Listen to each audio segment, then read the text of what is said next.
这件日本有史以来上届严重的飞行器烧浓的意外，好在伫咧日本航空的班机顶头有空服员及时来指挥旅客逃生，拢总379个人才会当全部平安。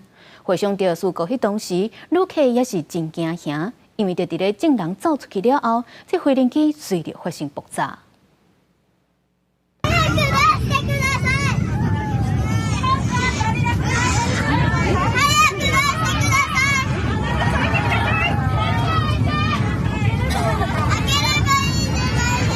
机舱内底只敢剩紧急出口的电火还阁多条的，乘客伫咧黑暗中看到窗仔门外口开始导火，还阁呛烟。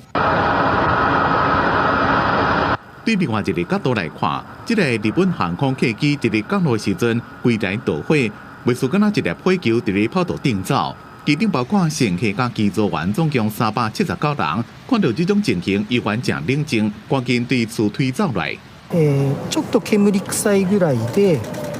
乗客の人もそんなにパニックにはなってなくて、みんな降りたというような格好ですね。その間多分5分ぐらいだと思うんですけど。そうですね。本当に奇跡しか言いようがないですね。少しでもタイミング遅れてたら死んでたかもしれないんで。有乘客讲，所有人拢退离了差不多10分钟，飞机就爆炸。好在所有人拢安全。这个时阵，消防队也赶到现场拍火，规台飞机拢已经导火。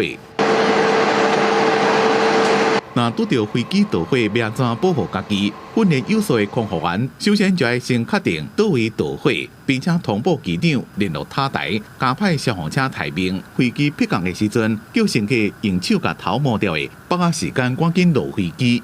在紧急迫降的时候的话，其实如果真的有可能发生爆炸的情形，是需要大概尽量要在90秒之内，让所有的旅客都安全疏散的。 官公司讲，这台航班是日本的国内线，目前也无收到台湾的旅行社通报紧急事故。代志发生起案，长荣航空一台 BR190自上山要飞到羽田的班机，转降落伫咧大阪。中华航空是有2台次的班机，然后起飞。台湾虎航是讲，今仔日桃园羽田来回的班机，依照原本的时间起降。